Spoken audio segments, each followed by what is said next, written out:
Welcome to Things You Might Not Have Heard from the Conversation Project. We are your home for headline news, information, and pop culture references that are worth chatting about. And one thing we actually chat more about is YouTube TV because they are a sponsor or listen to sponsors page. Not used them lately in much sponsorship because, well, they're screwing up your TV experience. So we don't want to have to answer those questions. But we are in the news with them today as one of our sponsors. Our sponsors. They're actually one of our stories. The headline there here, and you see the graphic with the picture in it, YouTube TV. We also talk about MSNBC, or more or less the people that are complaining about what their bosses are doing before they do the big change to MS Now or NBC, whatever they're going to. And of course, penny shortage. Although most people said I don't usually need the penny, guess what? You kind of need a penny right now. Plus, five of the stories for the 8th will line up this morning, this Friday, October 31st, Halloween Day, here on the headline for the Conference Project websites and, of course, our streaming services on X, on Facebook, and on YouTube. Make sure you stop by our website and see what we have going on there at this. It's theconversationproject.com. And, of course, we need you to check out sponsors, check out partnerships, and maybe dig into today's Spotlight sponsor, which is Ground News. It is not YouTube TV. So you can go there if you want to. They have their issues. We are talking Ground News, which is a near perfect sponsor for what we have. Now, as I said, it's Halloween. It's the 1st of October. Before you get out to handing out that candy to all those goblins and beggars at the door, let's go through 8 stories live to you this morning that are trending because you said they are trending. There's a whole lot of Donald Trump stuff we can talk about, and we'll get some things will be interspersed. But here's the deal right now. We're dealing with the Republicans and the Democrats and how the Congress is in charge of keeping the government open, and are they in charge of the shutdown? Now, a new poll from ABC, so you can throw that where you want to go, is saying that Republicans and Trump are getting more of the flack than the Democrats for this government shutdown right now. Going into the 4th week, we'll throw some breaking news from Donald Trump towards the end of this bit. Now, independents are tilting against the GOP by about 2-1 margin, a warning sign that the swing district health races will go closer to Democrats because they think Republicans are up. Concern is over, as you expect, missed paychecks, flight delays, and the threatening of SNAP benefits rising across income groups. Basically, anybody who was getting something or not getting a lot of things, including people who had pretty good paying government jobs, not getting paid, still working, going to food banks to get more food. People who did not have high-paying jobs, using benefits for children and elderly folks who can't afford it and have to go to food banks as well. Now, there's all sorts of complaints about SNAP being, of course, there's people flooding systems. It's everywhere. The whole system can't be turned down like this. Now, the polling cuts through dual narratives such as centering on who's kind of in charge of it, who's doing policy disputes, why we're actually acting.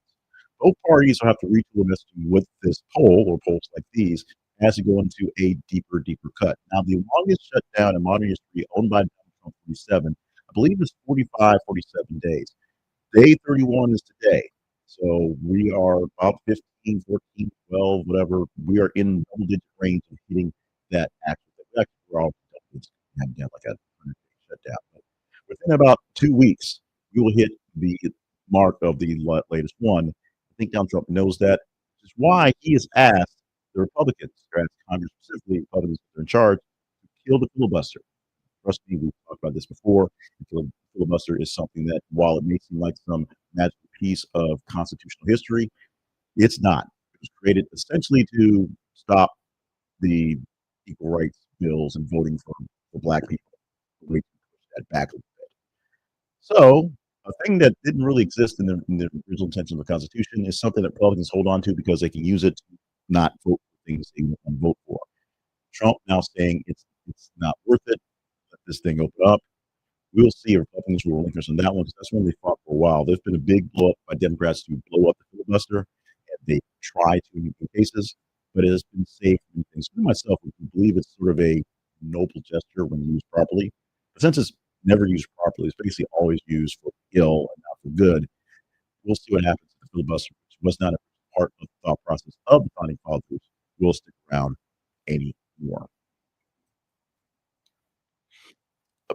Don't want to say that Newsday is underwhelming, but we had a little bit of shifting and sifting of things because we had some issues getting our information and getting things out. Here's where things got weird. We put in the story to replace another story, 2 other stories actually, because for some reason the robot editor was blowing up on itself. This is actually a pretty big deal going on in what the world is dealing with, while we here in the US are dealing with our own civil wars, unintended, of our own making, and with no actual resolution, no real reason to. We're talking about Pakistan and Afghanistan agreed to maintain a ceasefire after peaceful talks they've had recently in Istanbul. Turkey's foreign minister says that the two nations agreed to maintain their ceasefire following Istanbul's talks that created with Qatar. They're going to keep guns quiet along the border as they saw deadly clashes happening in October. Things are ramping up. Nations that don't need things in, but they're going to tamp it down for a while. Ceasefire will carry on into a follow-up session, which should be stated for November the 6th. Both sides aim to hash out some verification mechanisms to make sure that both sides are playing it properly.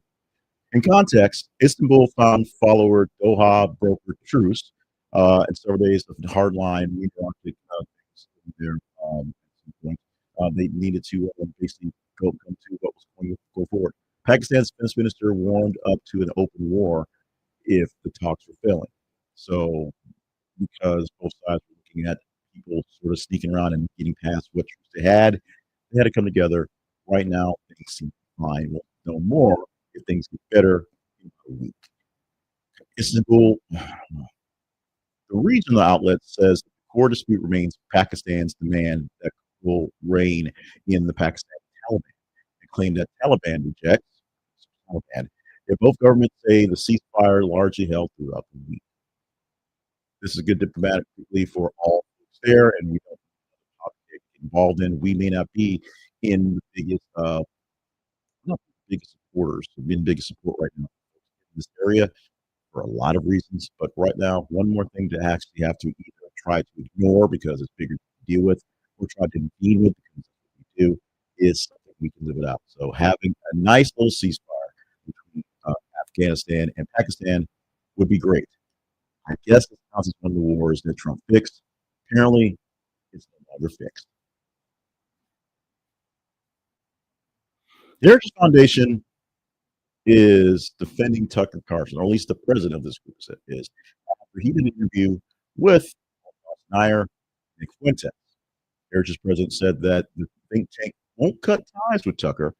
He hosted Nick Fuentes for his podcast, a very long interview, a very platform interview, him being a very big Holocaust denier. And ironically, because they are extremely funny and poignant in his commentary, you should hear how he laughs, um, ironically, black MAGA people for being black MAGA when they know they're not actually loved by MAGA, despite the fact that Nick Fuentes' last name is Fuentes, which will tell you something as well. The stance drew swift backlash from Jewish organizations and some conservatives who've actually condemned Fuentes for years for very much a speech of the hatred of the Jews. Vendors frame it as free speech, tolerance must be taken on all sides, and critics call it mainstreaming extremism. Like I said earlier, platforming Fuentes on a larger platform, and a lot of people who listen to Tucker Carlson for whatever reasons and take what he says as some gospel. He tends to not do very many interviews on folks that are going to bat forth. Or it's a love fest most times. The episode actually revives scrutiny of the right's platforming decisions ahead of the 2026 races because they're putting in people that are speaking to the people that may not be speaking the nicest things about the people. Donor pressure will test the durability of Heritage's position and maybe Tucker's as well.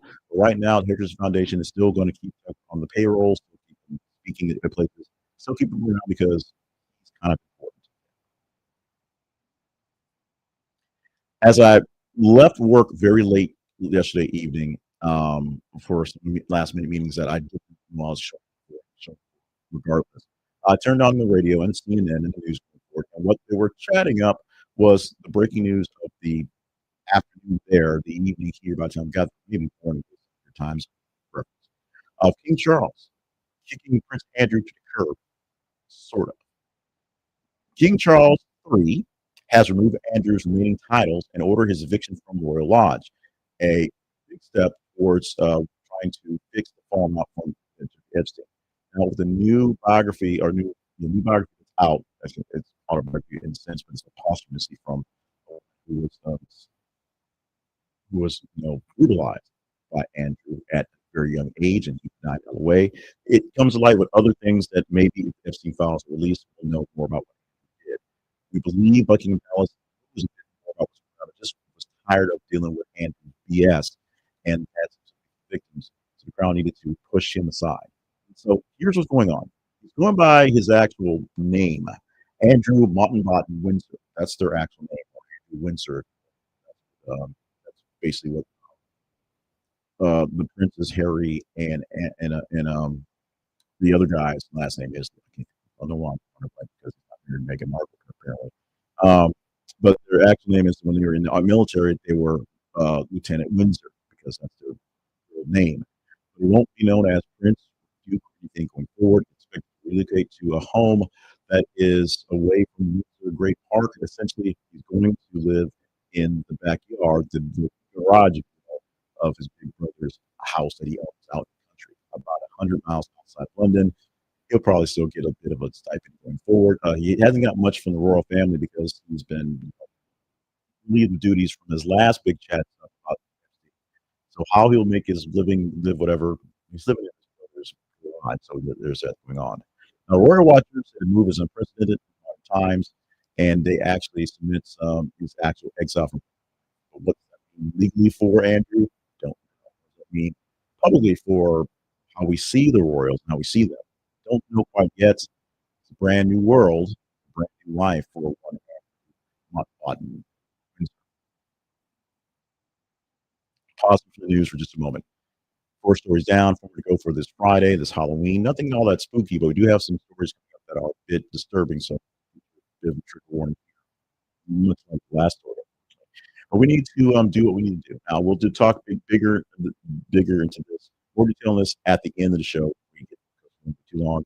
We had goals this month to reach, kind of fluid goals, and we did reach them on the subscriber count. We basically got the subscribers for targets. We're happy with that, but that doesn't mean we're done. So to grow, we're still at under 3,000 subscribers for our channel. I want to get to three as quickly as possible. Probably by years in, but maybe within a couple months within 26. Like, share, and subscribe to our videos to help us get there. If you like a video, it tells the algorithm it might be good enough to show to other people, and it might show it to other people. If you like the video, I see that this might be good enough to do for more people, and I'll do what I've done in the videos for more people. If you share with like-minded folks, hopefully they will engage and like and tune in as well, and something that I need to do better. And the real deal is subscribing. Now we talk about subscribing to YouTube because YouTube is monetized, so it gets us of a bit of some sort of revenue. But Facebook and X, you get a chance to be a part of the show and vote up, vote down, engage in stories you post there every minute or so, and you can help us make the stories for these things. Like, share, and subscribe. We need to grow the News Nerd Nation. We need this parasocial relationship to grow because I need to pay. Two are dead as historic New York City flooding emerged, and it actually submerged cars and the subway system for quite some time. Record rain flooded New York City streets and subway lines with two people found dead in a basement apartment, officials said. Uh, Transit disruption and airport delays stacked up as first responders executed dozens of swiftwater rescues. You see here in the picture, these are people who are saved from the subway system as the water is up to, I would say that's basically at least chest deep for many folks there in that train station right there. Um, looks terrible. Probably was hard to live through. We don't want this to happen again. This is something that's there. We're talking a lot about what's going on in Jamaica and Cuba and being with the rolling on the list now. I believe it can't at the moment, but still charging up. Just big flooding in New York City caused this right here. Now, city agencies urge residents to avoid basements, stay off flooded roadways when these things happen. About working all night long to keep safe. Storm reopened debates about drainage upgrades and climate resilience in low-lying boroughs. Insurance claims and FEMA requests will follow. Teams still working once damage assessments come in.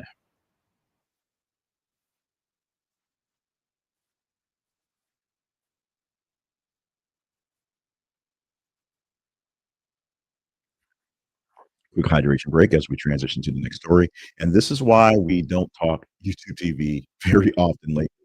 Although they are still listed as a sponsor and they still do get commission from bringing people over to be new subscribers, they're having issues because it's all cable. They're doing the various things that cable did in the past.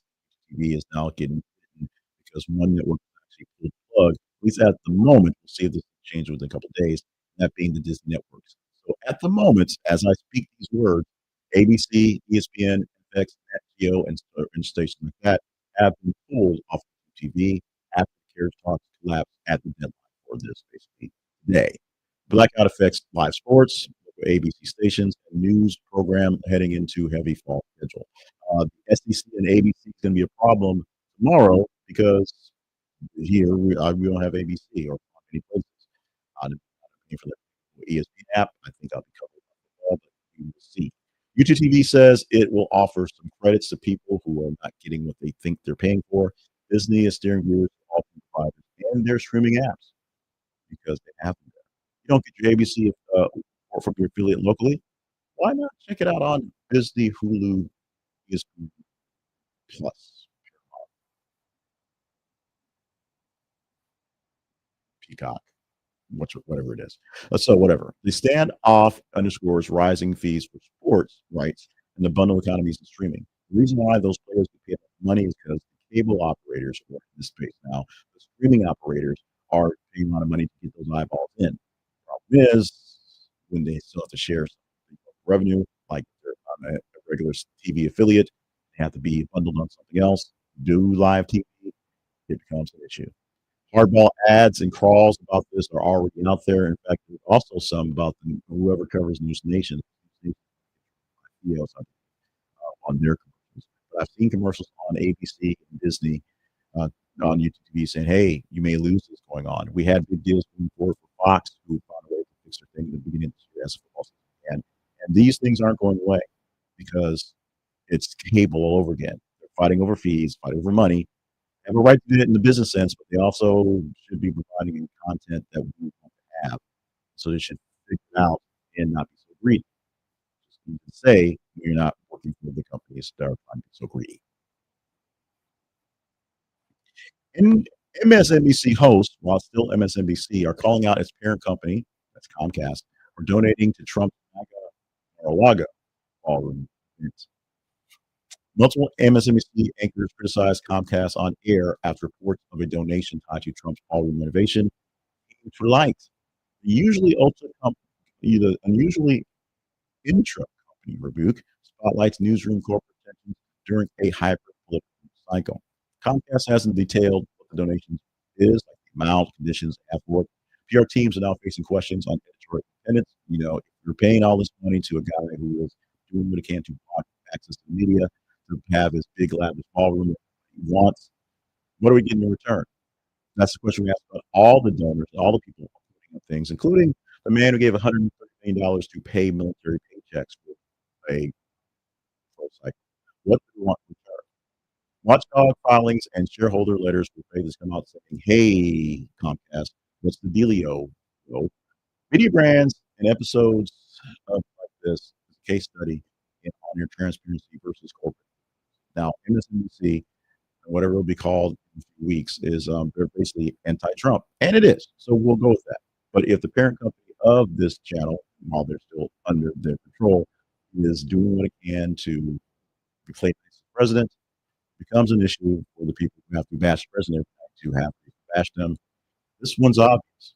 This is like 60 Minutes and going off to say they are upset that the longtime producer, quit because of editorial issues because Paramount and CBS and were basically caving into Donald Trump's pressure on one story that technically did nothing. Your mileage may vary, of course. And finally, since we're going to run long in the back end, let's do this very quickly because that's what happens when you do stuff quickly. Banks and retailers are facing coin shortages as U.S. Mint officially halts penny production. I may or may not have had this in the story before because I know I thought about it. We had an issue where there was a story that was local to someone in the West about Kroger putting up signs saying that you have to have that change because no pennies. And that was something I saw. It caught my attention because my local broker here, when I went there that same day beforehand, saw those signs and said, "Oh, it's a national apparently." Well, halting of the penny has issues where if you're not producing new pennies, you are having coinage. And the big talk, oh, we'll just round it up, or you pay it with your card. If you're not paying with the card, you don't want to round things up, you're having issues. Because rounding things down kind of sucks. The Mint has halted penny production as of right now. We're not going to produce many more pennies at all. We're done. So there are shortages in the coins that are in circulation. What pennies get turned back in get melted down to be worthless since they cost about 6 cents a penny to build. It's there. It's legal tender, so as long as pennies are out there, they are worth 1 cent. But for supplies are no longer there, so choose what people need to make that 4 cents or 3 cents or 2 cents in that change because it's not there. Businesses are rounding to the nearest nickel or pushing their credit card payments to make things happen, or saying exact change. Consumer groups want clear signage and receipts to prevent price rounding abuse, which is where things go. You round prices up and down, make them even, and at some point you're rounding things up too much, down too much, and taking money away. Consumer groups want clear signage. See how that happens. Treasury and Fed are monitoring the spillover into nickel and dime inventories because eventually we're going to stop them to dime in nickels. Dimes, I'm not sure how much they cost, but nickels cost more than 5 cents to make as well. And so in order to save us money, all this shutdown stuff, we need to stop producing them, or why don't we make them cheaper, which we're not gonna do. So goodbye penny, goodbye exact change, hello frustration and confusion in your grocery store. Let's talk about ground news. Ground news is a spotlight sponsor for the day, and they help us navigate stories throughout the world, literally with local, national, and international stories to talk about. So if you have any questions about a news story, use ground news to find more details about it. You can do that by punching in the story information and seeing how it's being covered. You may be a person who is stuck in a liberal silo of news, and you may want to know what the Republicans or the red side wants to talk about. It's a good way to see that and see how it's covered. So you can see where the bias lies, and whether your bias is good or their bias is better, because there's bias in all counts. And use the blind spot feature will show you exactly how bias works. By showing what stories are being overly pushed by what side to other folks, what stories are being unduly pushed, if you will, by what side. to other folks. You can check it out by using our affiliate link. This is a conversationproject.com/ground news, and you can get 40% off their van, get all the news you care to take for 40% off. Plus, we get a small piece back, a small commission on that one. You get great deals, they get great customers, and we all get to move together with great news at Ground News. Our website home is this is conversationproject.com. Our email address, conversationinbox at gmail.com. We also have our where you can vote up, vote in, engage in stories, pick the stories for the dates. And maybe for the weeks, we're going to try to get in something that's going to be a weekly wrap up, weekly roundup again, because we just haven't got going on that time permits. It's always an issue. Here's the thing. Here's a long piece. Here's where I have to go me a couple for a bit. We had some fluid goals that happened after we saw what the milestones were, or about the milestones at the beginning of the month. And so we wanted to make sure we hit the payment threshold for YouTube, which is $100. Totally honest. We right now would payment up to the 29th of October, or about $97 and change. So I'd have to earn from yesterday, which is in post and today, about 3.5, $4 to make that payment for next month. Probably not going to happen, but we will see. So that will carry over. Once we do hit that, it'll probably be a December payment. December payments in November go into December. Also, we had some targets that showed up when we started noticing some numbers going up for our subscribers. We are at the top miners at 2,650 subscribers plus the change there. We didn't think we'd get that far this month. We did not think we'd get 2,000 in a year when we said it, 2 months in, but we got 500 or so with a few more months to go. We may actually be able to push 2,000 by the end of the year. That'd be great. We hit that good milestone of the viewers or the subscribers for YouTube. We didn't hit the money milestone. We'll get These things really do count on you in your viewership and your responses and your so if you're on YouTube, you want to join us there as a member, that helps out as well. If you want to send us some super stickers or super chats live with us, that helps out as well. You want to go to our Patreon, go to our Buy Me a Coffee, it's our Patreon like thing, and become a subscriber there. That helps as well. That doesn't go towards the YouTube number because that is monthly money that comes to us that helps us pay all things. We do hard work. We do big work. We do lots of work for you, and it's tiring with all things going on. I am being day job with the government shutdown. So there is a furlough day a week. There's extra work being done. There are people who are being let go on a bigger scale. So a lot of things going on. And of course, it's an education. So there's being held back to get things done. I am already overly stressed there. This is supposed to be my stress reliever. This one should not be so stressful, but it is because I love it so much. Put so much energy into it. If you think I'm doing well, help a brother out. Give me some love, some support. That would be great.